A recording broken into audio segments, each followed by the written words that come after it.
Tourist Bradley crossed the line, literally, and grabbed the bridle of the royal horse, expecting silence. But the guardsman's response turned everything on its head. The crowd froze, and Bradley would never forget this day. What happened next? London, a morning steeped in the familiar chaos of capital city sightseeing.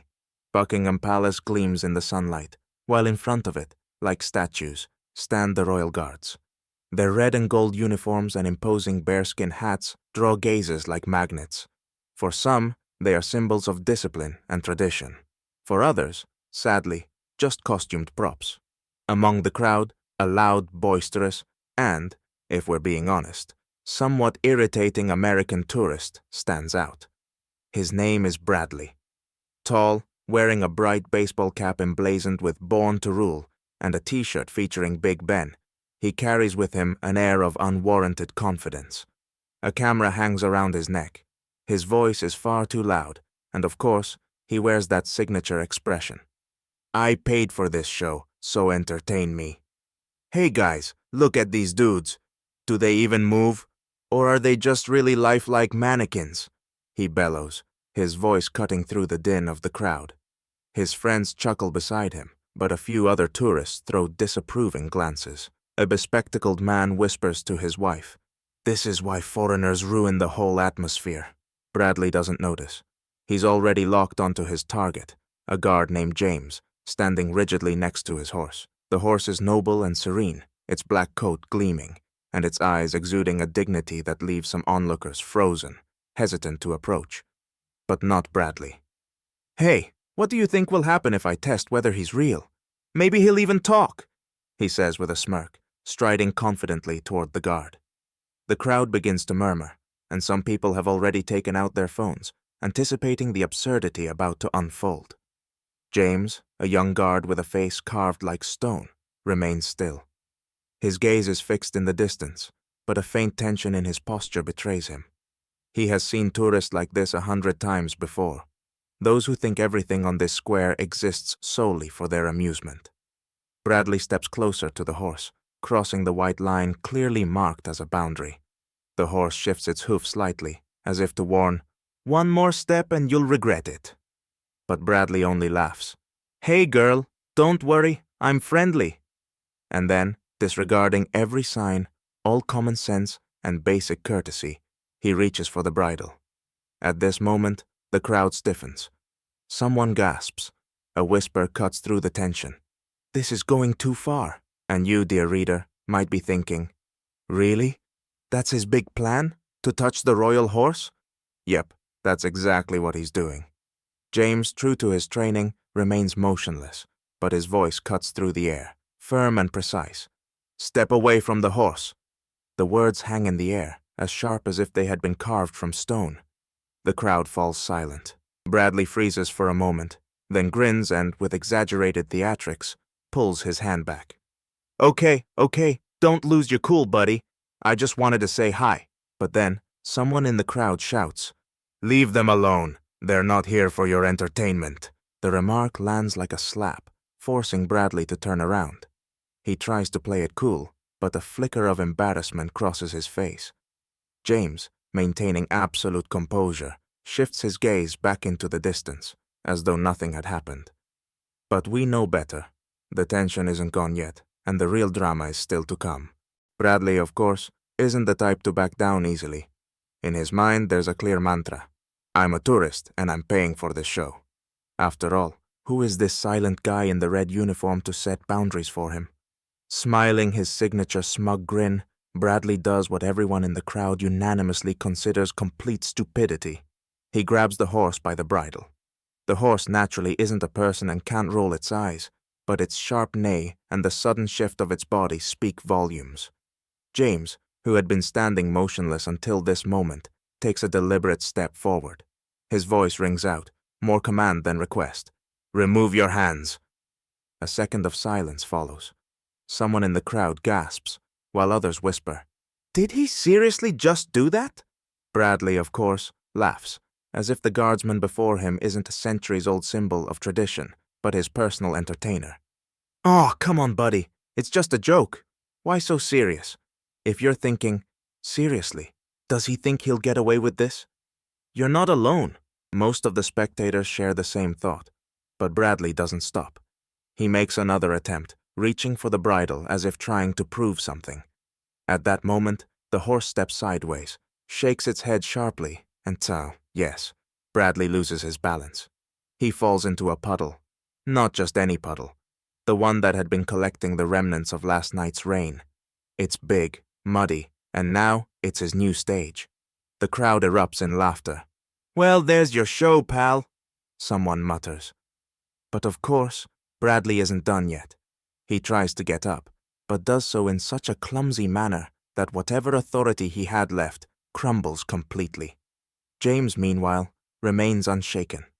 His face is as impassive as ever, and his voice rings out clear and firm.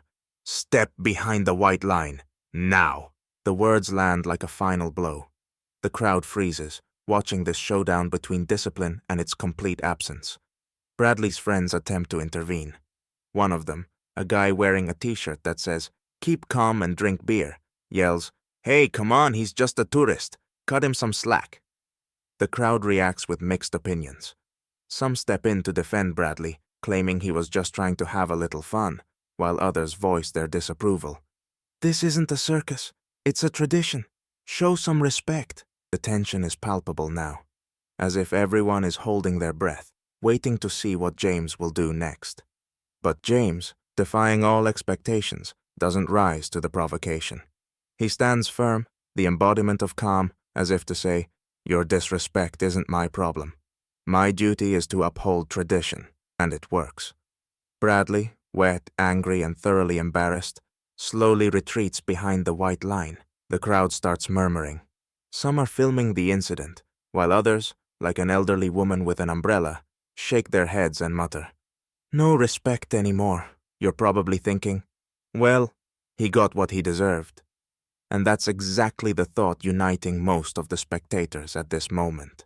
James, meanwhile, resumes his position, as immovable as a rock. But someone in the crowd is sure. Deep inside, he's satisfied with having put the arrogant tourist in his place. All that's left for Bradley now are wet jeans, shattered dignity, and a viral video that's about to take the internet by storm. The crowd, still buzzing with murmurs about Bradley's recent humiliation, gradually quiets. The laughter subsides, though the whispers continue. Bradley, still wet and sulking, attempts to wipe his jeans, muttering under his breath, "Bunch of snobs! No sense of humor, these Brits." But the atmosphere shifts dramatically when a woman approaches the scene, pushing a young boy in a wheelchair. The boy, around 8 years old, has wide eyes filled with a mix of awe and timid excitement. His gaze is locked on James's horse, as if it were something out of a fairy tale. "Mom, can I pet it?" he asks softly, gripping the armrests of his wheelchair tightly. The crowd's attention shifts instantly. Even Bradley falls silent, realizing he's no longer the center of focus. The woman hesitantly addresses James. "Excuse me, sir. I don't mean to intrude, but my son, he dreams of seeing a horse up close." And then something utterly unexpected happens. James, the stoic embodiment of tradition and protocol, breaks from his rigid formality. With a slight but deliberate motion, he adjusts the horse's position so the boy can reach it. The crowd falls completely silent. Even those holding up their phones to record the scene lower them, not wanting to disturb the moment. The boy, his hand trembling with anticipation, reaches out.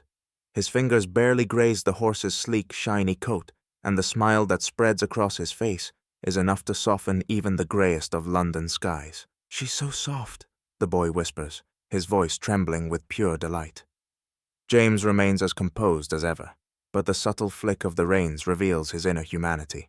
It's a moment of quiet kindness, the sort of act that shines brighter than any spectacle Bradley could have demanded. And of course, this is the moment Bradley realizes the full scope of his blunder. Standing there, drenched and disheveled, he looks at the boy, then at James, and finally at his friends. They're no longer laughing, but watching the scene unfold with a newfound respect. The boy's mother turns to James, her voice thick with emotion. "Thank you so much. This means the world to my son." Her gratitude resonates, and someone in the crowd begins to clap. Then another joins in, and soon the entire crowd erupts into applause. Bradley's friends, sensing the shift in mood, eagerly join in, as if to distance themselves from his earlier antics. Bradley, unsure of what to do with himself, mutters, "Well, that was sweet." If you're thinking, "Yes, Bradley, and now you look even more ridiculous," you're absolutely right. James, unperturbed by the applause, guides the horse back to its original stance, as if nothing had happened. But we know better. That nothing will be a cherished memory for the boy and his mother for years to come. The crowd resumes their murmurs, but this time the conversations are filled with admiration. Someone comments, "That's what a real guardsman looks like, disciplined yet compassionate." You, dear reader, may also feel a warmth spreading in your chest.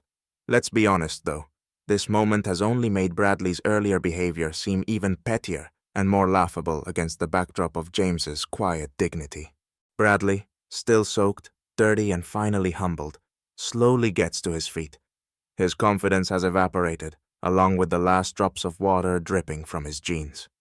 The crowd remains fixated, as if watching the final act of a theatrical performance. But now, the actor no longer amuses. They pity him.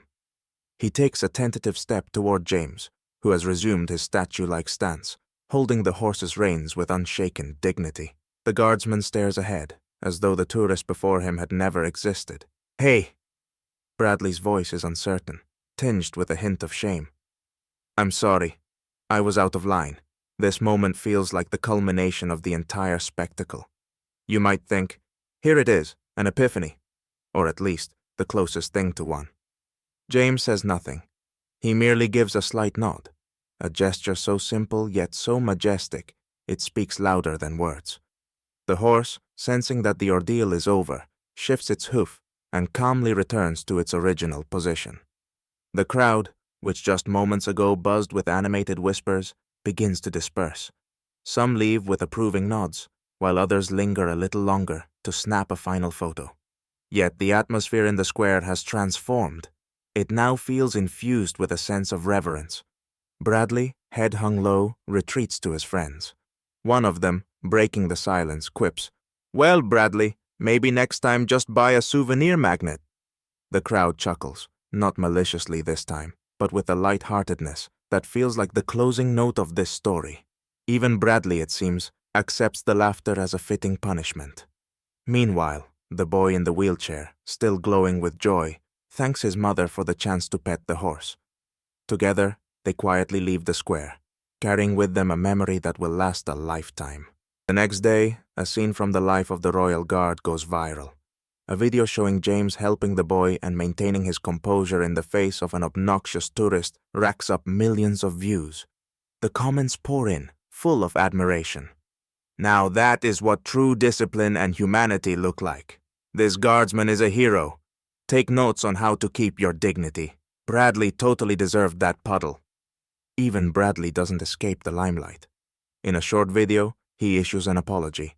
"I want to say sorry to the guardsmen and to everyone who saw how I acted. I realize I was wrong, and I respect their service."